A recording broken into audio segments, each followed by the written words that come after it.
So I got this kit a couple of months ago. I can't believe it's been about 2 months already since, what, end of February or so when I first received this. And I've been wanting to do an unboxing video of this for a while now. So let's do it. Let's open this up.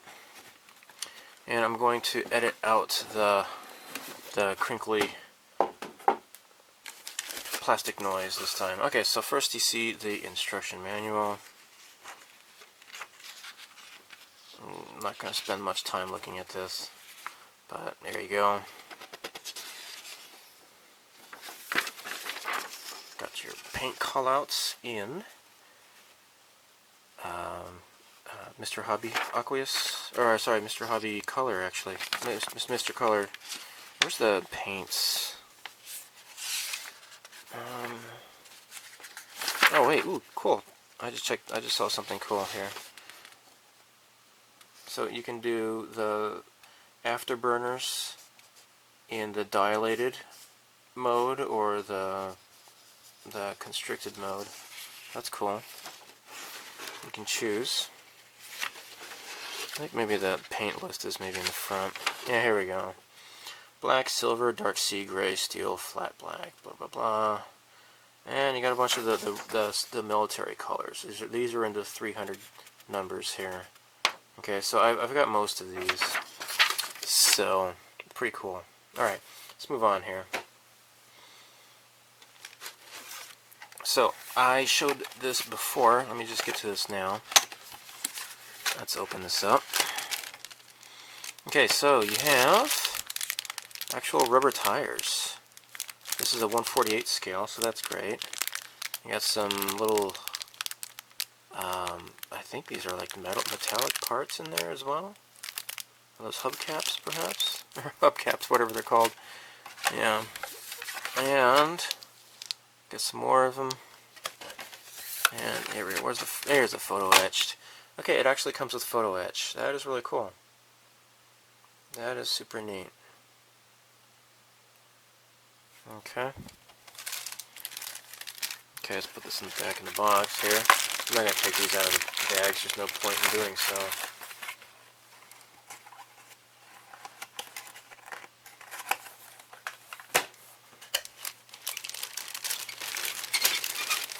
Okay. That is one big piece of plastic there. That is the size of my hand here. That is big. Cool. Got a little vent or something here. Okay. Another one on this side here. This looks like side of the cockpit, unless I'm mistaken. And is that what it looks like? It looks like a Gatling gun in there. Yeah, this must be the gun here. And there must be some sort of a hatch that goes on here. Okay. Now here are the Afterburners. Of course you would cut this away, but you got a choice between these two here. So that is pretty cool. Okay, you got the turbine. Now one for the other side. And here is the underside of the Tomcat. That's great. So detail it's okay. This is basically a repop of an existing mold of their 1/48 scale F-14 Tomcat, and this is a nice way to compete with the Tamiya Tomcat, the 1/48 scale that came out, which is, I'm sure it's a superior model because it's all new, brand new tooling, just came out last year and everything. So the panel lining on this is pretty shallow, unfortunately. So if you do much sanding, you're going to lose that detail really easily, and that is really unfortunate. But it's decent. I would probably prime this with like at least maybe 1000 or 1200 grit primer. Definitely don't want to use anything below that because you're going to lose your detail, definitely. So yeah, that is maybe the one disappointment here. So here is the nose cone. So that's nice. You don't have to worry about filing a seam line down the middle of the front of the airplane because this is just all one solid piece. So that's good news.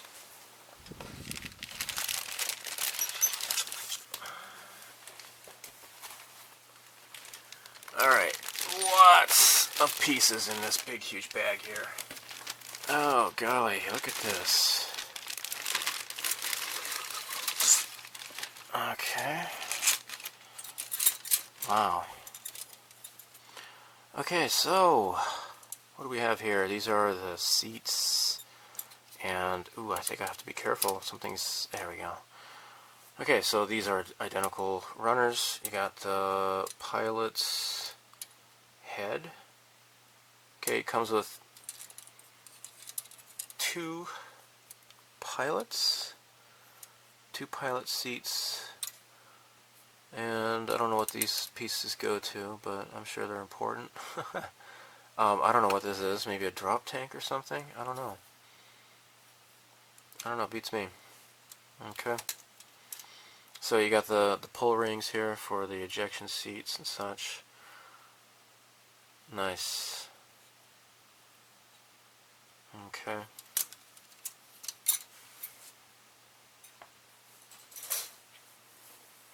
So in the anime and such, Mickey Scymon, he was always going solo. He was always piloting solo. He didn't have a co-pilot in his Tomcat. I don't remember ever seeing that. So I would probably build this with just one pilot. So you got a little bit of flash in this ring here. I don't know what these are. Maybe these go to the Afterburners. Yeah, it kind of looks like it. Here are cockpit consoles. That's pretty cool. Hopefully there's some decals for those. I'm not sure. So the ailerons come in halves here. Dun, dun, dun, dun. Bit of flash along here. Again, this might be an older model.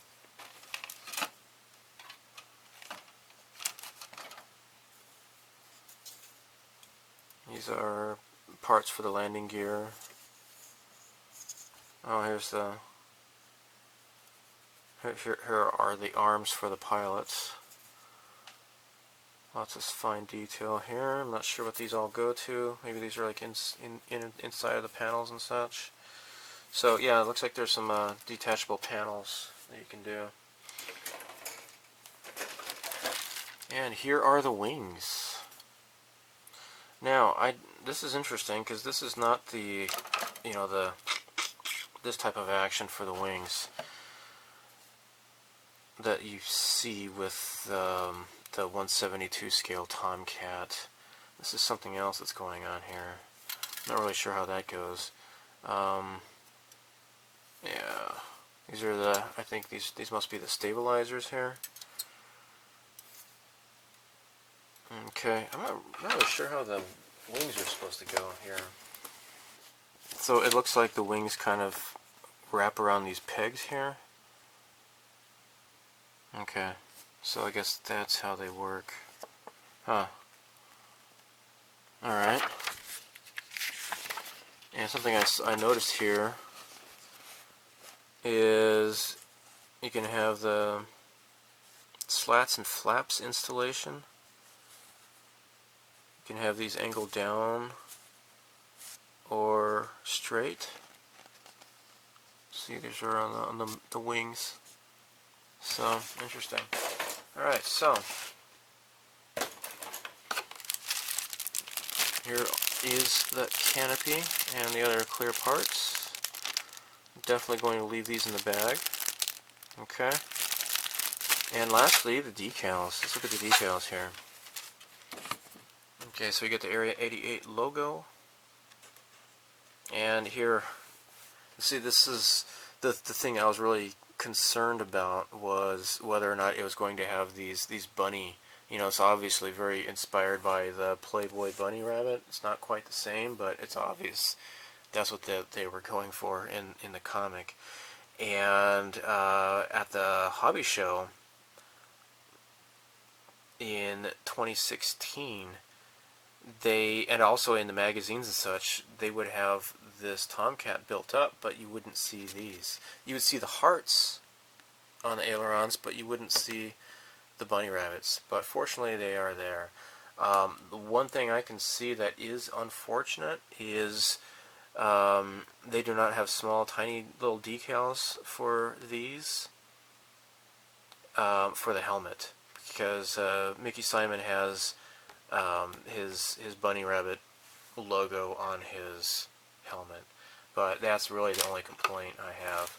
So yeah, I've been told this isn't really the best 1/48 scale Tomcat out there, but heck, this is the one I wanted because it's Area 88. Now, one thing that the instructions say is that if you want missiles and such, that you have to get this. This is the Aircraft Weapons B, U.S. Guided Bombs and Rocket Launchers. Okay, so you got a little Phantom up here. But yeah, this is 1/48 scale. It comes with a whole bunch of assorted missiles and rockets and bombs. Yay. Okay. So that's what these are. I'm not going to open this up. I'm not really in the mood for doing that, but as you can see, here is plenty to choose from, and there are plenty of decals to go around as well, so that's nice. That's pretty cool. Okay. Now, as a bonus, there's something else I want to show you. Let me go get that right now. So, back in the 90s, Hasegawa had the license for Area 88 kits, and those were going for quite a while. I don't know how much they go for now, but they were definitely collector's items. This is one of those models, and I have never seen this before. I knew that they had, like, the Tomcat and the Tiger Shark and the Crusader and such. But this is 1/200 scale Boeing 747. Okay. Interesting. Oh, I'm sorry. No. 1/400 scale. Sorry about that. This is a 1/400 scale. I guess a 1/200 scale would still be fairly large. Anyhow, the old Hasegawa kits came with resin figures. This is Ryoko. Okay, so she was the daughter of the president of Yamato Airlines, and she fell in love with Shin, and there was the whole argument, this feud between Shin and his friend. I forget his name, but he's the one that signed him up for the mercenary air force in the Middle East after he got him drunk. So let's point the camera down here. Okay. So, instructions, yay. I love that. It's the manga artwork. And it is really cool. It has decals for the eyes. Okay. And paint callouts. Let's take a look here. So here we have, I don't know why, but it's stapled into the actual box. Here is the resin kit of Ryoko. I'm gonna just keep her in the box. But yeah, she's got high heels on. She's got this this dress that she's wearing. So you would try to pin her legs into the dress there. Okay. And this also is kind of stapled there. See if I can undo that. There we go. So, This has some parts that are molded in like a silver color and also in white. Now, there is no detail really for the windows. Apparently, you only get the windows as decals. And it does have this nice little stand, which is pretty cool. But, yeah, I'm going to keep this in the bag. But this is something else I wanted to show you. So, I do know that, as far as I know, all of the other ones had these neat resin kits. So, I think it's really cool that you know, the resin kits have these, the eye decals. So, yeah, neat little thing. I found this in a model shop, kind of a small model shop, I think in Shibukawa in Gunma Prefecture. After I moved to Gunma Prefecture last year in December, I had some weekends, so I just kind of just drove around and checked out what model shops I could find, and this was in one of those model shops. I haven't been there back to that shop since then, but I saw this and I couldn't pass it up, so I bought it on total whim, total impulse buy. But it was really cool seeing one of these in the wild, so there you go. So anyhow, thanks for watching, and I'll do some more model build videos coming up soon, hopefully. I have been really busy, actually. You haven't seen anything from me in a while because I've been busy working on models, and I do have some videos in the pipeline to be uploaded later on. So take care. Bye.